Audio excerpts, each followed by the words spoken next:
Hi, I'm Tim. Welcome to Watchbox, and thanks for logging on. Today, our Collector Conversation series continues with Shelby, watch collector, car enthusiast, and connoisseur extraordinaire. This is a man whose passion goes beyond the watches. Shelby, welcome to the show. Thank you for having me on the show.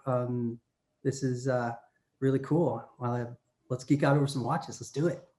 Now, everyone starts somewhere, and tonight we're going to find out how you got started as a watch enthusiast. Maybe you were an enthusiast before you were even a collector, but when and how did that passion take shape? Yeah, it's kind of funny how we have all these individual journeys. For me, I always liked watches. I think I remember even being as young as like 12, I wanted a watch for Christmas. I'm in technology and you know, in the tech world, we all kind of look the same. And one of the few things that differentiate yourself was your watch. So I started off with um, looking around. There's a watch shop in Seattle that I went to. It's no longer here, and they sold some odd watches. One of the watches they sold was an Icopod, and it was my early first like real money spent on a watch. So Okay, now, was that the earliest watch in the collection right there? this is the earliest watch in the collection. It's from '93. And so was that the first watch that you can remember, or was there a watch in childhood, grandpa's watch, a family heirloom, maybe something you saw when you were a kid that struck a chord in you? No, I really wish. My dad's he's an artist, and he never wore a watch. But being exposed to art, the whole art world and media world, I got to see watches. I think the first watch I remember that really struck me, like a lot of people, was a Submariner.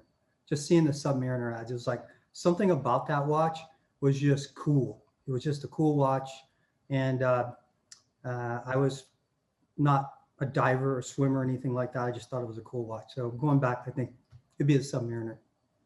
Yeah, and I don't blame you. I'm not James Bond either, but I thought it was pretty cool when he wore one. Oh yeah, I mean, and I'm a super James Bond fan, so that James Bond and the mystery of the Submariner as being the spy watch. I mean, I bid on that hook, line, and sinker. So let me ask you a question, because you mentioned you're in tech and that the watch is an accessory that can set you apart. Uh, I've heard from a lot of tech guys that they're drawn to mechanical watchmaking precisely because it is permanent, long-term, and entirely analog. Do you see that sort of almost countercultural appeal to watches for folks who are in tech? No, that's a good question. What we're doing with that technology, a mechanical watch is so far from that, and it's uh, it's almost like it's a piece of art, and you can appreciate how it works, and it's just very special and it's simple. I think the simplicity is what attracts you, but when you take a closer look, you see, wow, it's not as simple as I thought, and yeah, there's definitely a connection there as far as the mechanical piece. We'll talk about this. Clearly, some of my favorite watches are manual wind. There's just something special about a simple time only manual wind watch. I definitely agree, and we're going to circle round to the cars and the music, but I want to focus a little bit on your evolution as a collector. What were you into when you started? Obviously, we've seen the 1993 Swatch, but once you stepped up to mechanical watches, where did that start and where did it lead today? It's interesting how I love simple watches now, but when I was younger, I definitely loved the more complicated watches, a busy dial. So I was drawn to chronographs. And to this day, I'm still drawn to chronographs, but Seiko was the primary brand. And not knowing about the brands that well, if it was in the store like this Icopod, I'd check it out. And it was like, wow, this is pretty good. Tim, there was a watch that I bought, and I just cannot remember the name. And it's funny because my wrist is not that big, but this watch, and you're going to know what it is. It's a Swiss watch. Oh, it's a Graham Chrono Fighter. Oh boy, I know where Freaking I know Graham where this is Chrono going. Fighter. Huge on my wrist, just this massive thing. And it took me, I would say it took me about 10 years to calibrate the size of the watch to my wrist and accept that I'm wearing a watch that's too big. But that would apply to some Panerais that I wore. I mean, I tried some of the 47 millimeter. I have no business wearing a 47 millimeter Panerai, like zero. I had a couple of mentors, and one of my key mentors recommended that I own a Rolex. I purchased my first Rolex watch from Bridge. I think it was a 34 millimeter, very simple Oyster Perpetual, entry level. Like it didn't say Air King, but it was an Oyster Perpetual. So now it's funny because you bought the Rolex to set yourself apart, but later it seems like your interests diverged more towards smaller brands and independents that maybe the casual observer wouldn't recognize right out of the gate. How did you find that your taste started to develop towards the independent brands and the smaller manufacturers? The attraction to the independents really has been in the last 3 years. So I discovered FP Journe 2.5 years ago, maybe 3 years ago, maybe closer to 3 years ago.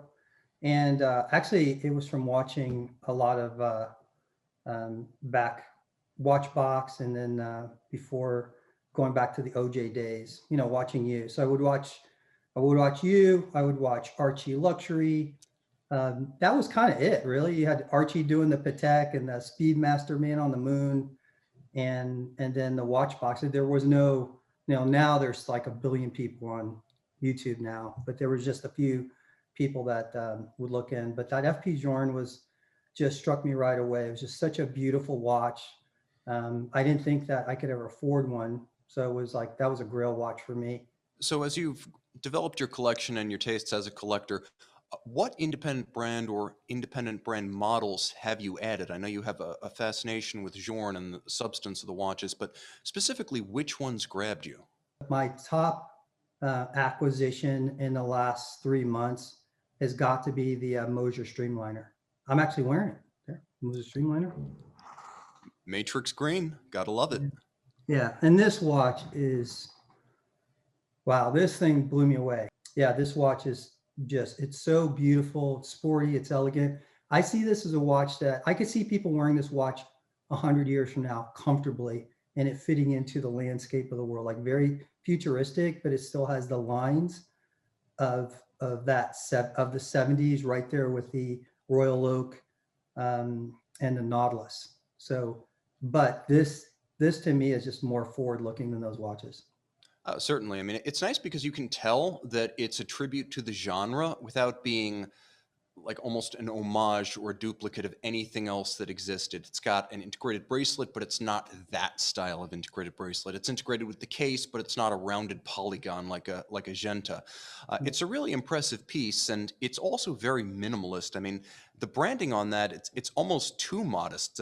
Are you drawn to that it's just super clean?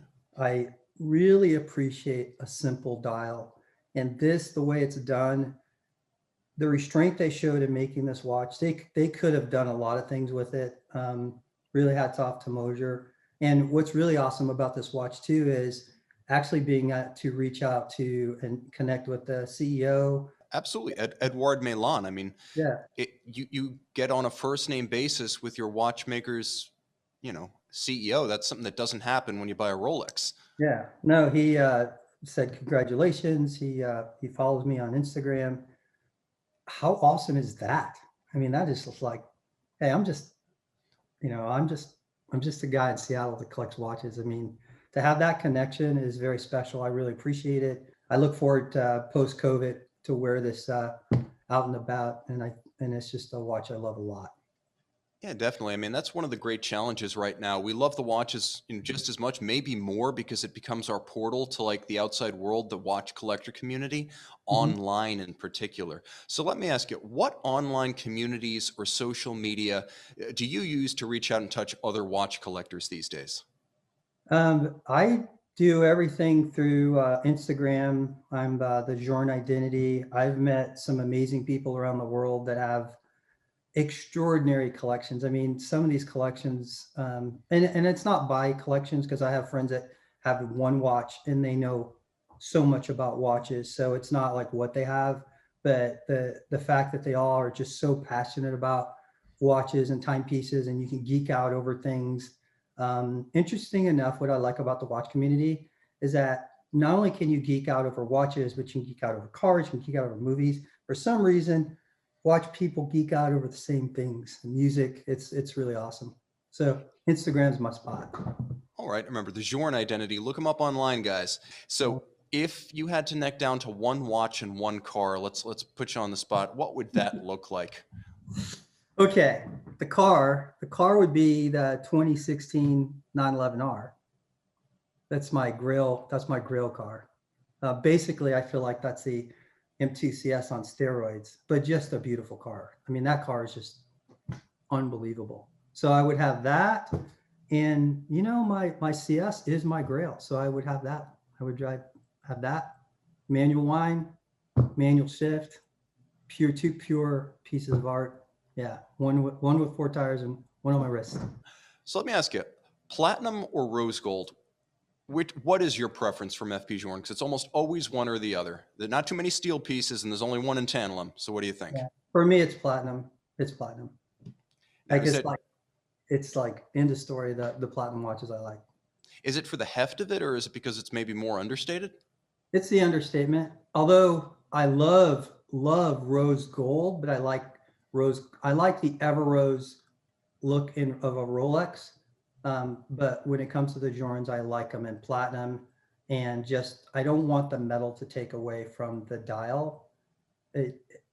Sometimes it can. I mean, I would never criticize FP Journe, but the platinum is just, for me, it just suits the eyes better.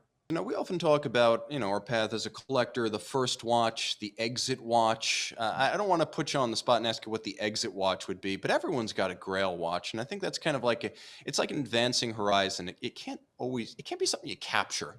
What's your just pie in the sky Grail watch? Crazy shoot the moon. What's the dream watch? The dream watch is 5270 Platinum? platinum. Platinum with the salmon dial. That would work right now. I would take that right now. That is a beastly machine. Yeah. Well, the great thing is, I think that would be full circle for me. So starting off with the complex dials, getting to this period of simplicity, and then taking that grand exit with what I loved from being a kid, which is that like really busy dial, but just so perfectly proportioned and put together so wonderfully.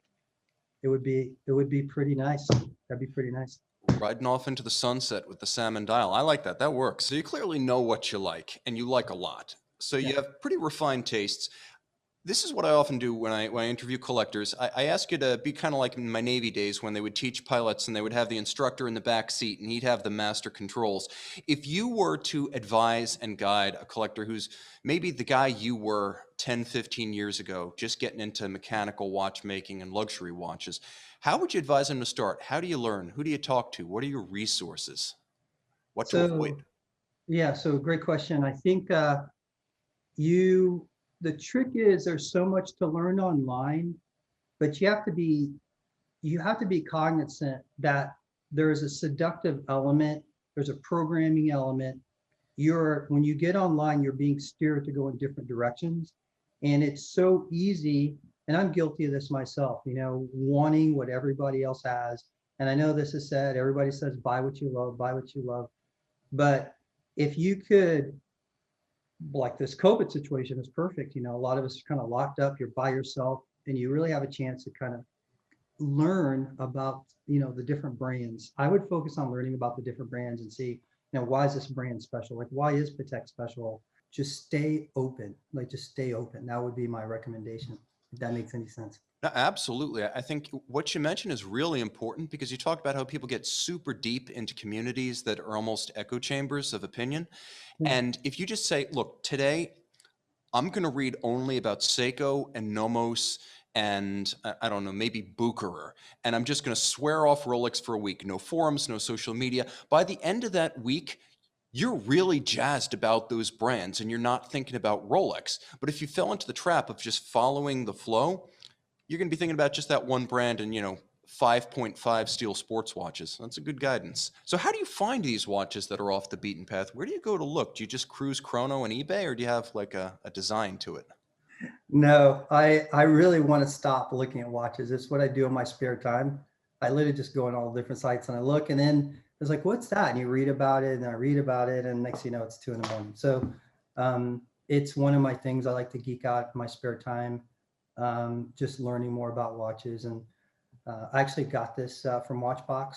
So it was a great price. Josh, awesome, made that happen. But, you know, this is a perfect example of, you know, you could either be in line for that next big thing. And don't get me wrong, I have watches, I have, you know, the black dial Daytonas. I mean, they're amazing, right? They're a tribute to that. But these watches, these independent watches, are just, there's some real gems out there. Probably my flashiest Rolex of the minute is this. And this is definitely my Miami watch. So yeah, black dial. This thing is so sweet. That's Miami, that's LA, that's the Italian Riviera. Yeah, There's heat coming off that. It's Monte Carlo. And the thing about that watch is, you know, I can't afford a Newman, but that feels more Newman-esque, maybe like and these aren't gonna be future Newmans because I made so many of them. I'm not delusional there, but it just, to me, it carries that aesthetic. And what's cool about that too is it's a sporting watch. I mean, all it's said is just, you know, it's about, hey, speed, and it's it being a motorsport watch. You know, I vibe with that really well, and it's just a cool Daytona. Just pops. Goes with the skin too. And, here's an old watch. Actually, this is an old watch that I wanted to talk about that we didn't bring up. Going back to motorsport, and I've had this watch a very long time, but this is an IWC Porsche design chrono. You see that? No kidding. Yeah. So this is before I could afford a Porsche. I had a Porsche watch. Yeah. So this is a little gem here. It is a Porsche design watch. The pushers are integrated into the case, and you can't see them until you press them. And if you just put this watch on, you wouldn't press them because it looks, you know, it's germane to the case. So only if you know this watch, can you press down and have it go. And it's just a cool little watch. I wear it every now and then. I think this might be my little M2 watch. Might be the watch that I kind of cool into it because it's so basic. Well, I mean, it's the best of Switzerland and Germany. Yeah, man. The Compass watch, the Ocean 2000s, the Titan chronograph. I'm actually really happy you showed that. It varies. Sometimes I feel like I have too many watches and I want to take them down. Sometimes I feel like I want to get more. No, I totally relate to the John Mayer video, and, you know, full credit to Hodinkee for putting that together. It's been pretty enduring. He talked about that trepidation of like crossing the threshold of like a 5-figure watch, like, oh my God. And this is a guy who had millions of dollars from entertainment money. We all feel that way. It's like universal. Yeah. Archie Luxury, he would say, it's gotta hurt. It's gotta hurt. And it's funny that they said basically the same thing in different ways. So here you have Archie Luxury down in Brisbane or whatever saying that. And you have John Mayer, this accomplished Grammy-winning artist, basically saying the same thing. Oof, right? Oof, it's gotta hurt. And yeah, when you make that decision to buy, I mean, I don't take those decisions lightly. You go, oof, you know, you definitely feel it. It's fun though. It's absolutely, that's fun. Yeah, after there comes that rush, you know? So let me ask you then, the future of the collection, let's talk in concrete terms. We now know your philosophy as a collector. You're into independence. You're not giving up on Rolex. You like the offbeat weird stuff. What are like your next 3 watches? And I think this is probably the best way to frame where you are and where you're going as a collector. What are your next 3 watches? I'm very intrigued by Patek black enamel dial, just the right watch. Let's make it a 5370p. That sounds like it'll fit the bill. Enamel dial, black dial, platinum case. I also have a quandary with the new Mosier chrono because I have a Streamliner. I love that blue dial. So I'm kind of in a quandary about like, you know, am I that much of a Mosier fan to support both of those watches? And I'm not letting go of the Streamliner. So but I love that watch a lot. I love that watch a lot. So kind of kind of struggling with that. Now you owe me one more watch. I owe you Thinking one more watch. I owe you you owe one me more one more watch. watch. I want the yellow gold 41 millimeter sub. I think that they made it really thin. I've had a gold sub, and there's just something about it. Just something about a gold sub. It's so over the top, and just, you know, I think that would be a great watch to kind of celebrate going back into the world again. So that is, and again, that is, you know, there's not a lot of horological elements to that. As you can see, I can like a watch for its horology, but also can just like a watch where it's just over the top fun. And to me, that watch is over the top fun. Well, this has been our discussion with Shelby, watch collector, car enthusiast. I hope you feel a resonance with this gentleman. Guys, thanks so much. Shelby, thanks so much. Thank you, Tim. Thanks for having me. I had an excellent time. Let's do it again. And indeed we will. Time out, Tim out, Shelby out. Thanks for logging on.